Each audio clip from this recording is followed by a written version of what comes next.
विवाह शादी में देरी हो रही हो, या कोई नया कार्य चालू कर रहे हो उसमें देरी हो रही हो, या कोई सर्विस के लिए नौकरी के लिए जा रहे हो और वो कार्य नहीं हो रहा हो, तो एक धतूरा, केवल एक धतूरा, उस धतूरे को फोड़कर उसके अंदर का फल निकालकर उस फल को शिवलिंग पर चढ़ाकर एक लोटा जल शंकर भगवान को समर्पित कर आइए।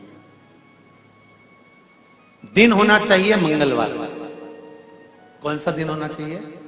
जम के बोलो जरा, मंगलवार समर्पित करो।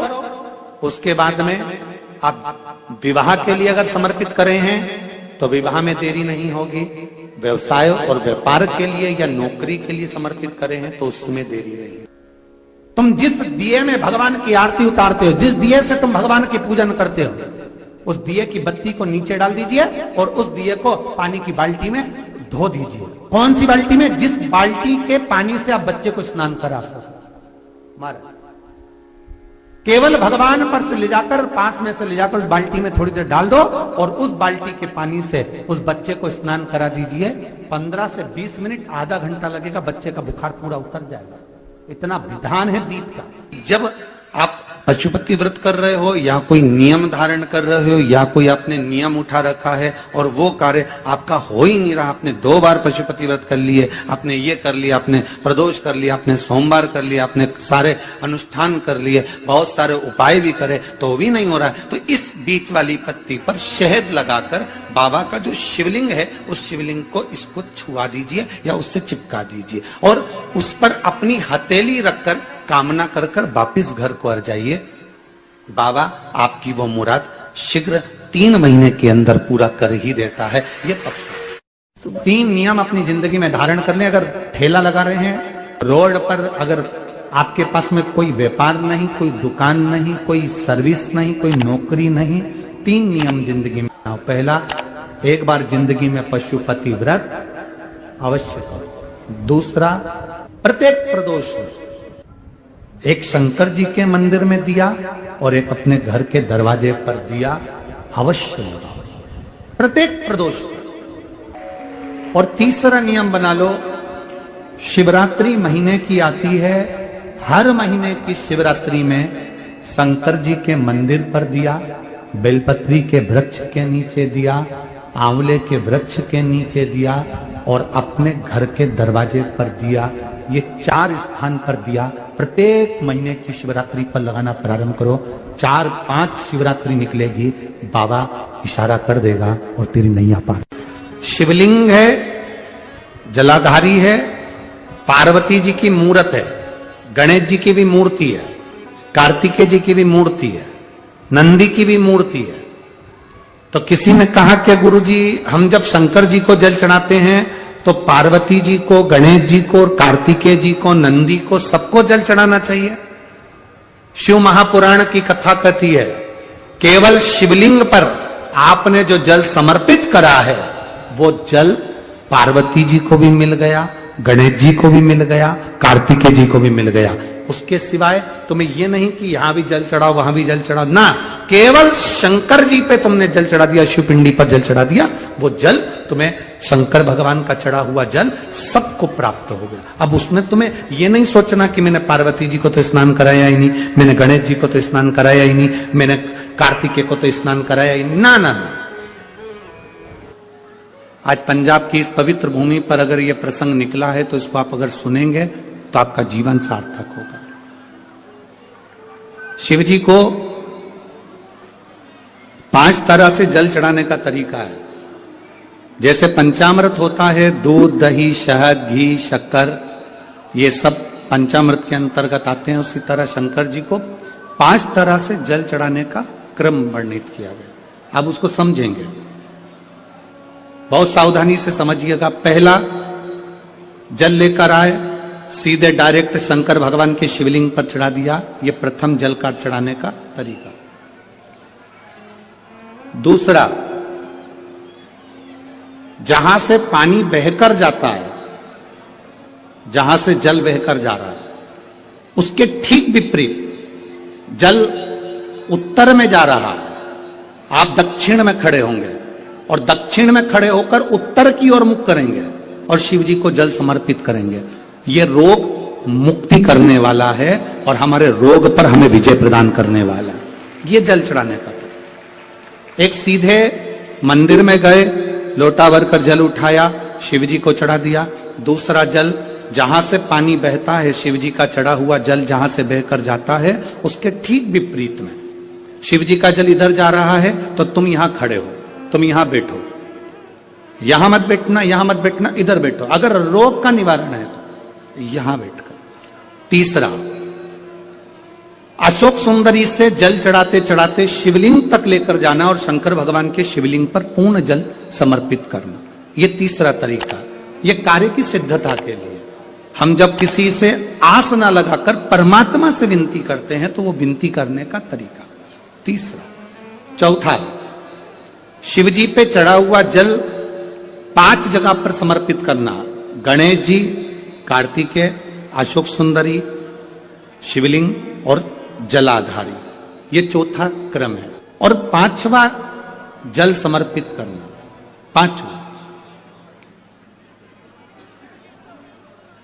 5वें नंबर का जल।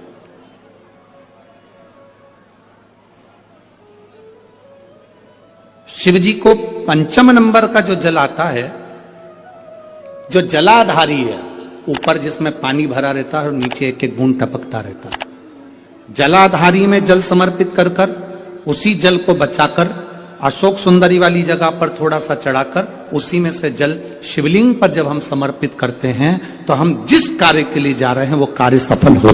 धतूरे का जो पुष्प है उसको 2 जगह पर समर्पित किया जाता है। अशोक सुंदरी के स्थान पर जो खिला हुआ भाग है उसको इस तरह से रखते हैं कि शिवलिंग की ओर उसका खिला भाग जाए, और डंडी का भाग इधर गणेश जी, कार्तिकेय जी और 33 कोटि जो देवी देवता हैं उस ओर उसका भाग जाए।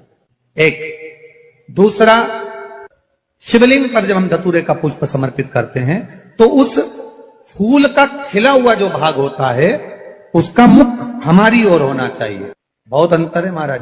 कनेर का पुष्प इससे विपरीत में चलता है।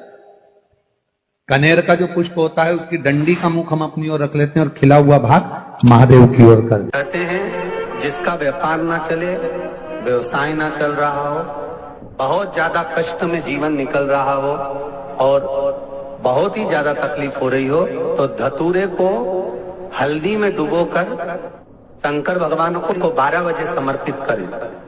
उस धतूरे को वापस उठा लाएं 5-10 मिनट के बाद, श्री शिवाय नमस्तुभ्यम बोलकर लाल कपड़े में उसको बांधकर व्यापार वाली जगह में कहीं पर भी उसको बांध दिया जाए। व्यापार पीछे नहीं हटता, व्यापार अग्रण्य भाव में बढ़ता चले जाता है। महाराज, हल्दी में डुबोना पड़ता है। जलाधारी, अशोक सुंदरी वाला स्थान, ये जो जलाधारी है, बेटियों के स्थान से जलाधारी तक जो कनेर के माला बनाकर स्पर्श कर कर लगा देता है, शिवरात्रि के दिन प्रदोष काल के समय पर उस पति पत्नी में कितना भी झगड़ा हो रहा हो, आपस में प्रेम बनना प्रारंभ हो जाता है। अदालत का केस धीरे धीरे समाप्त हो। ये भी अलग अलग होते हैं।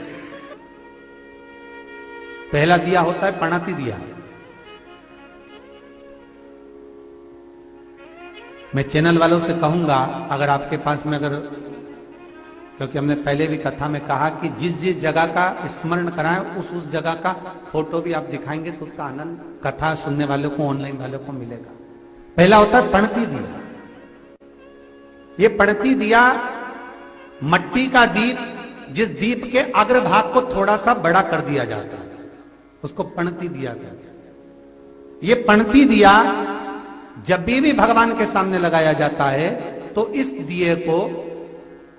दिए को सम्मुख में जब रखा जाता है तो दिए का जो लौकी मुख होता है वो अपनी ओर होना चाहिए। पणती दिए की जो लो है, बाती है, उसका मुख अपनी ओर होना चाहिए। विष्णु पुराण कहती है अगर इस दिए की बाती भगवान की ओर रहती है तो हमें तपन की अनुभूति होती है, पर इस दिए की बाती जब हमारी ओर होती है तो हमारे शरीर में कोई बड़ी बीमारी आने वाली होती है तो वो कट जाती है। पणती विष्णु पुराण में दूसरा दीप कहा गया है निरांजन दीप।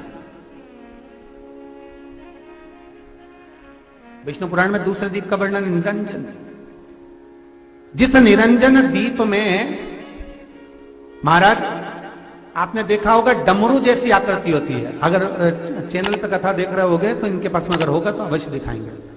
निरंजन, इस निरंजन दीप में डमरू की आकृति होती है, रखने का भाग और ऊपर का भाग इस तरह से, और ऊपर उसमें दिए लगाए के लिए बाती का स्थान रहता है। किसी किसी में 5 कंगूरे होते हैं, किसी किसी में 6 कंगूरे होते हैं। इसको निरंजन दीप कहते हैं। महाराज विष्णु पुराण के 5वें अंश में लिखा गया निरंजन दीप भगवान के सम्मुख में राइट भाग में लगाया जाता है। भगवान का जो स्थान होता है, भगवान का जो मंदिर होता है, तो भगवान का राइट, आपका होगा लेफ्ट, क्योंकि आप भगवान के सामने बैठोगे तो भगवान का राइट, आपका लेफ्ट। तो आप जब लगाएंगे तो आप लेफ्ट में लगाएंगे, आपका लेफ्ट होगा और भगवान का वो भाग राइट कहलाएगा। तो भगवान के सीधे हाथ की ओर लगता है। माना निरंजन, निरंजन दीप कभी भी तेल का नहीं लगता। माना निरंजन दीप कभी भी तेल का नहीं लगेगा।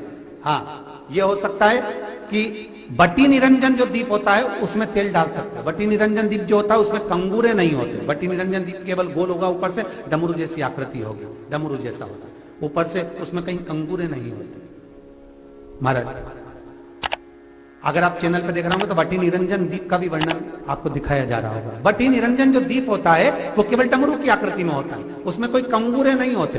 पर निरंजन जो दीप होता है उसमें कंगूरे होते हैं। तो जो निरंजन दीप होता है उसमें कभी तेल नहीं डाला जाता। निरंजन दीप को हमेशा घृत से ही लगाया जाता है। पर बटी निरंजन जो दीप होता है उसमें आप तेल डाल सकते हैं। बटी निरंजन दीप जो लगाएंगे वो तेल का लगा सकते हैं, पर निरंजन में कभी तेल नहीं डाला जाता। क्यों नहीं डालते? विष्णु पुराण कहती है निरंजन दीप के अंदर अगर तेल की बाती लगाकर लगाया जाता है तो 1 रुपया कमाते हैं, 1.25 रुपये खर्च होगा। घर में 10 लोग भी कमा कर लाएंगे तो पैसा नहीं दिखेगा, घर में रुपया टिकता नहीं है। अर्थात निरंजन दीप में आप तेल की बाती लगा रहे हो, ये सिद्ध हो चुका है। और महाराज बटी निरंजन जो दीप होता है उसके अंदर आप तेल डालकर जला सकते हो। बटी निरंजन जो दीप होता है ये आप किसी भी स्थान पर लगाओगे, सबसे पहले पितृ इससे भाग ग्रहण करते हैं, देवता को देते हैं, देवता उससे भाग ग्रहण कर कर कुबेर को प्रदान करते हैं, कुबेर उससे भाग लेकर शिव को प्रदान करता है। भगवान शंकर बटू भैरव को कहकर घर का उद्धार करते, इसीलिए उसको कहते बटी निरंजन। इसमें कंगूरे नहीं होते। वहां बटी एक कुबेर निरंजन भी होता है, दिए में स्टैंड होता है, पकड़ने की जगह होती है, आगे उसमें चोंच लगी रहती है, उसको कुबेर